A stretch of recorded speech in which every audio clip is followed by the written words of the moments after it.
Várjál, van, aki nap előtt bementem, várjál már. Ezt hogy mesélj meg pontosan már még egyszer. Várjál már. Tud a Zolónak. 400 forintom. Na, 150 forintom volt. Mondom a főnöknek, adjál már 400-at, ide veszke dobott szinten meg a minárrécében, tudod? Hát ott hallom a nagyhangokat, még egyszer, hogy meséljem el. Még egyszer esküszöm az életemre, nem vagyok én rablógyilkos.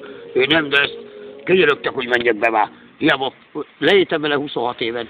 De sajnáltam, ütötte a pappal. Tányérokat a fejére törte, így ott minden ki volt világítva. A kódos asszony, mert azt, hogy én ütöm bent, tudod, az asszonyt. Mondják a János, Johnny, akkor menjél már be, nagyon üti már. Menjem is. Várjatok, még nem vagyok mérges. Fogd meg a kést. A kabátomat eltudottam, hogy kijöttem. Aludt 3 óra aztán, igen. Feleségem nincs át. Bement kijött. Megvetettem az életet, te fasztopókorva. Jól csináltam? Igen. Most pedig kértem neki 3 felestának a szarházi végigecinek. És be is küldtem. Mennyibe, mert sok a cigány, mert megvernek, te buziráncs. Mert megy a pofád, te vénszar. Mennyibe, azt mondja, még megint csókolt engem itten. No, kaptad el a 3 óra aztán aludtál. Örülj neki, mennyibe, feküdj le. Melyik megvernek a romák. Nagy öreg, tudod, 68 éves. A romák vagy az oralok? Kátya Lukas Vasvadi.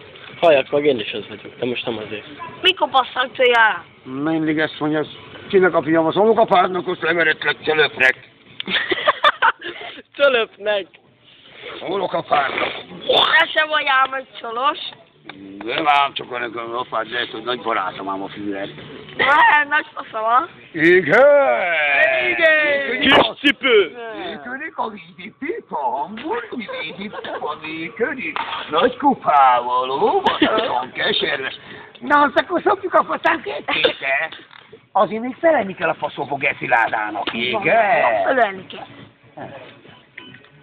Különben nem bocsátok meg neki.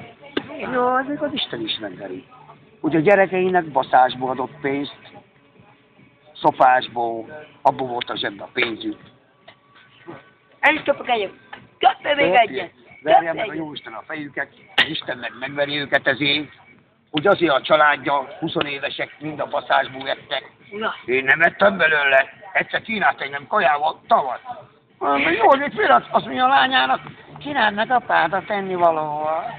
Tegyél neki. Mondom, nem kell nekem főszemélni ilyen fajtot, mint te. Kötösszem apámhoz, igen. Hány éves apád van? 19. 76 éves. Na várjál, én is küldök egy izét. Hallom már. Ennyi az idő? Annyi. Igen. Öcségám. Ennyi az idő. Kinek a fiadod, gyere, gyere. Erre fogadni már a testvéred, ugye? Nem,